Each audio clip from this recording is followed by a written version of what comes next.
बिस्मिल्लाहिर्रहमानिर्रहीम। अस्सलाम वालेकुम। हिमालयन ट्विटर में मैं मसरूर इजाज़ आपकी खिदमत में हाजिर हूँ। आज का हमारा टॉपिक है प्रेजेंट परफेक्ट कंटिन्यूस टेंस, फ़ेले हाल मुकम्मल जारी। उर्दू में इसकी पहचान है ता रहा है, ती रही है, ते रहे हैं, और बीच में इनके जुमलों के दरमियान में वक्त भी मेंशन होता है। प्रेजेंट परफेक्ट कंटिन्यूस टेंस और प्रेजेंट कंटिन्यूस टेंस में अक्सर ये कंफ्यूजन बच्चों को होती है कि इन दोनों के जुमलों के आखिर में अक्सर औकात रहा है, रही है, रहे हैं, आ रहा होता है। तो आया इन दोनों जो जुमले हैं इनके अंदर मेन फर्क क्या है? तो स्टूडेंट्स, याद रखने की बात है कि प्रेजेंट परफेक्ट कंटिन्यूस टेंस के अंदर वक्त शामिल होता है, जबकि प्रेजेंट कंटिन्यूस टेंस के अंदर वक्त शामिल नहीं होता है। और अगर वाज़ेह तौर पर प्रेजेंट परफेक्ट कंटिन्यूस टेंस के अंदर वक्त शामिल ना भी हो, तो हम जब जुमला पढ़ते हैं तो हमें अंदाजा हो जाता है कि दूर कहीं इसके अंदर वक्त शामिल होने की हमें भिनक सी पड़ जाती है कि इसके अंदर वक्त शामिल होने का हमें अंदाजा होता है। मिसाल के तौर पे वो सुबह से वर्जिश कर रहा है, तो जाहिर है वर्जिश एक ऐसा एक्शन है कि जो सारी उम्र नहीं जारी रह सकता। इसका एक टाइम फ्रेम होता है, 2 घंटे आदमी वर्जिश करता है, 3 घंटे करता है, उसके बाद वर्जिश का जो एक्शन है वो ख़त्म करना पड़ता है। तो इस तरह के जो जुमले होते हैं वो प्रेजेंट परफेक्ट कंटिन्यूस टेंस के अंदर शामिल किए जाते हैं। अफर्मेटिव सेंटेंस बनाने का स्ट्रक्चर ये है इसका कि हम शुरू में लगाते हैं सब्जेक्ट, उसके बाद इसके हेल्पिंग वर्ब दो हैं, हैज बीन और हैव बीन।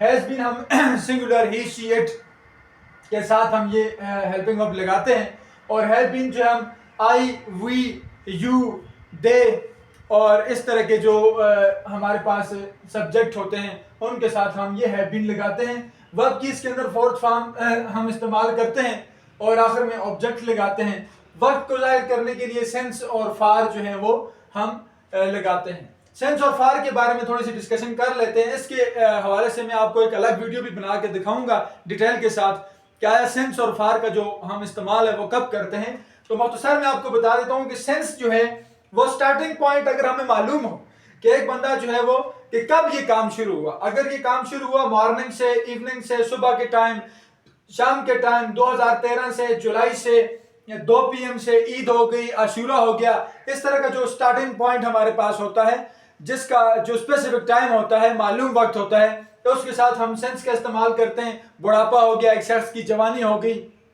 और उसके बाद बचपन हो गया एक शख्स का, उसके साथ हम सेंस का इस्तेमाल करते हैं। फार का जो हम लफ्ज प्रीपोजिशन जो ये टाइम प्रीपोजिशन ऑफ टाइम है ये, तो फार का हम इस्तेमाल जो है वो पीरियड ऑफ टाइम कि कोई काम कितने अरसे तक जारी रहा, उसके साथ हम करते हैं। ड्यूरेशन को जाहिर करने के लिए, दौरानिये को जाहिर करने के लिए हम प्रीपोजिशन फार का इस्तेमाल करते हैं। मंथ आ गए, ईयर्स आ गए, आवर्स आ गए, सेंचुरीज आ जाती हैं, वीक्स आ जाते हैं, ओकेजन मुख्तलिफ आ जाते हैं, इवेंट आ जाते हैं, उनके साथ जो हम प्रीपोजिशन या फॉर का इस्तेमाल करते हैं। इसके हवाले से मैं इंशाल्लाह आपको अलग से एक वीडियो बना के दिखाऊंगा और आपको सेंस और फॉर की जो बातें हैं वो सारी क्लियर हो जाएंगी। फिलहाल मुख्तसर याद रखने की बात यह है कि सेंस जो है स्टार्टिंग पॉइंट मालूम वक्त, और फॉर जो है नामालूम वक्त। ड्यूरेशन के लिए हम इस्तेमाल करते हैं, दौरानिये के लिए इस्तेमाल करते हैं फॉर का लफ्ज। अब इसकी एग्जांपल्स को देख लेते हैं।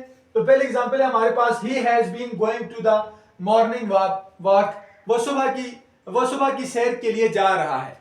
ही हमारे पास सब्जेक्ट है, हैज बीन जो है वो हेल्पिंग वर्ब है सिंगुलर का, गोइंग वर्ब की फोर्थ फॉर्म है, प्रेजेंट पार्टिसिपल फॉर्म भी इसको कहा जाता है।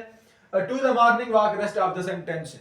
Shamir has been travelling around the world since December, तो शामिर जो है वो दिसंबर से दुनिया भर का सफर कर रहा है। तो यहाँ पे दिसंबर चूंकि मालूम वक्त है, स्टार्टिंग पॉइंट हमें मालूम है कि शामिर ने जो ट्रैवलिंग का एक्शन शुरू किया था वो दिसंबर से शुरू किया था, तो इसलिए हम यहाँ पे सेंस लगाएंगे क्योंकि ये मालूम वक्त है। शामिर सब्जेक्ट है, हैज बीन जो है हेल्पिंग वर्ब है, ट्रैवलिंग वर्ब की फोर्थ फॉर्म है, around the world rest of the जो है सेंटेंस है।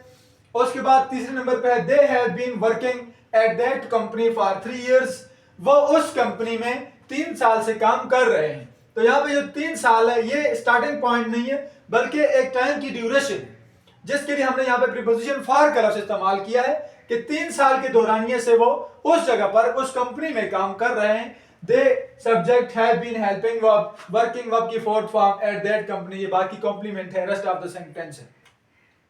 उसके बाद है शी, एग्जांपल नंबर 4 है, she has been practising grammar for 2 hours, वो 2 घंटे से कवायद की प्रैक्टिस कर रही है, अंग्रेजी या उर्दू कवायद जो ग्रामर होती है उसकी प्रैक्टिस कर रही है, तो हमें यहाँ पे ये मालूम नहीं है कि वो कब से कर रही है। सुबह 7 बजे से होता, दिन को 2 बजे से होता, शाम को 11 बजे से होता, फिर तो हम यहाँ पे सेंस लिखते, मंडे से होता, ट्यूसडे से होता, 10 जनवरी से होता, 5 जून से होता, फिर तो हम यहाँ पे सेंस लिखते हैं। लेकिन 2 घंटे का दौरानिया है तो हम यहाँ पे प्रीपोजिशन फॉर का इस्तेमाल करेंगे।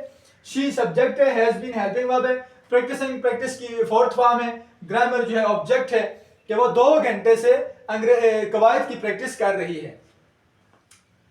Shamsher has been working hard for 6 months to achieve the target. Shamsher 6 महीने से सख्त मेहनत कर रहा है अपने हदफ को हासिल करने के लिए। शमशेर सब्जेक्ट है, हैज बीन हेल्पिंग वर्ब है, वर्क की फोर्थ फॉर्म वर्किंग यहाँ पे प्रेजेंट पार्टिसिपल फॉर्म या आईएनजी फॉर्म भी इसको कहा जाता है। हार्ड फॉर 6 months 6 महीने का दौरानिया ड्यूरेशन है, तो प्रीपोजिशन यहाँ पे फॉर लगेगी। अगर वो दिसंबर से प्रैक्टिस कर रहा होता, जनवरी से होता या उसके बाद जून से कर रहा होता तो फिर हम यहाँ पे सेंस लिखते। 2016 से कर रहा होता, 2020 से कर रहा होता तो फिर यहाँ पे हम सेंस लिखते, मगर वो चीज हमें मालूम नहीं है तो इसलिए यहाँ पे हम लोगों ने फॉर लगाया है। उसके बाद पॉइंट नंबर 6 है, I have been working in this film since 2015। मैं इस फिल्म में 2015 से काम कर रहा हूं। आई यहाँ पे है सब्जेक्ट है, हैव बीन हेल्पिंग वर्ब है, आई और यू के साथ हैव बीन लगाया जाता है और प्लूरल के साथ भी हैव बीन। वर्किंग वर्ब की फोर्थ फॉर्म है। इन this film rest of the sentence है सिंस 2015 जो है ये मालूम वक्त है, स्पेसिफिक टाइम है और ये जो स्टार्टिंग पॉइंट हमें मालूम है 2015, तो इसलिए यहाँ पे जो प्रीपोजिशन ऑफ टाइम जो है वो सिंस यहाँ पे अफर्मेटिव सेंटेंस है। अब नेगेटिव सेंटेंस बनाने का तरीकाकार हम लोग देखते हैं। नेगेटिव सेंटेंस बनाने का प्रेजेंट परफेक्ट कंटीन्यूअस टेंस का हम ऐसे बनाएंगे, शुरू में हम लगाएंगे सब्जेक्ट, उसके बाद हेल्पिंग वर्ब हैज और हैव, फिर तीसरे नंबर पे नॉट, फिर बीन वर्ब की फोर्थ फॉर्म, उसके बाद ऑब्जेक्ट और फिर सेंस और फॉर टाइम को जाहिर करने के लिए हम यहाँ पे लगाएंगे। यहाँ पे याद रखने की बात यह है कि हैज और हैव के फौरन बाद आप लोगों ने नॉट लगाना है। बहुत से बच्चे ये कर देते हैं कि सब्जेक्ट के बाद हैज बीन और फिर नॉट लगाते हैं, फिर कहते हैं कि यहाँ पे ये सेंटेंस कोई सुर नहीं दे रहा, तो वो इस वजह से नहीं दे रहा होता है कि आप लोग उसकी जगह पे नहीं लगाते हैं। हैज के बाद नॉट और फिर बीन, हैव के बाद नॉट और फिर बीन, इन दोनों को अलग अलग करके दरमियान में आप लोगों ने नॉट लगाना, ये बहुत जरूरी चीज है याद रखने की। और फिर जैसा ये स्ट्रक्चर इसके मुताबिक आप लोगों ने इसको सेट करना है। अभी इसको थोड़ा देख लेते हैं।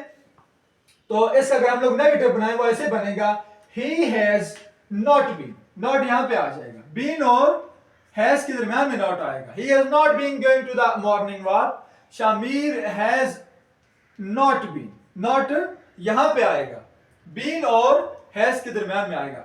They have not been working at this company for 3 years.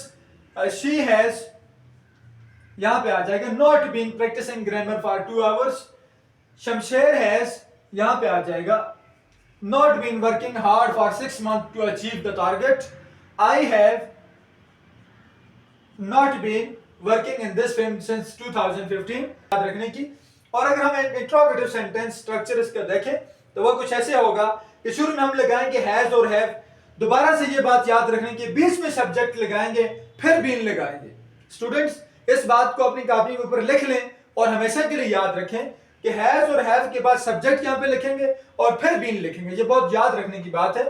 फिर वर्ब की फोर्थ फॉर्म, फिर रेस्ट ऑफ द सेंटेंस होगा, जो भी ऑब्जेक्ट होगा वो लगाएंगे और सेंस और फॉर जैसा कि मैंने आपको बताया। जैसा कि ये देखें पहले जुमले के अंदर he has been going to the morning walk, और सुबह की सैर के लिए जा रहे हैं। यहाँ पे हम लोगों ने सेंस और फॉर का इस्तेमाल नहीं किया, लेकिन हमें पता चल रहा है कि इस जुमले के अंदर एक टाइम ड्यूरेशन आती है।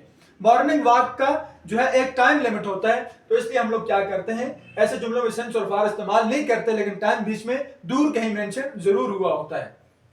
अब इस स्ट्रक्चर के मुताबिक हम इनका इंट्रोगेटिव बना के देखते हैं। आप लोग इसकी प्रैक्टिस करना अपनी कॉपियों के ऊपर। हम ऐसे करेंगे, has he been going to the morning walk, has Shamir been traveling around the world since December? Have they been working at that company for 3 years? Has she been practicing grammar for 2 hours? Has Shamsher been working hard for 6 months to achieve the target?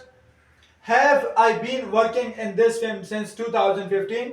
इस तरह हम इसको पलट के इस structure के मुताबिक इसके इंट्रोगेटिव उम्मीद करता हूं कि आपको ये वीडियो अच्छी लगी होगी। अगर आपको ये वीडियो अच्छी लगी हो तो आप इसे लाइक करना, चैनल को सब्सक्राइब करना और अपने दोस्तों के साथ लाजमी शेयर करना ताकि ज़्यादा से ज़्यादा लोगों को फ़ायदा हो।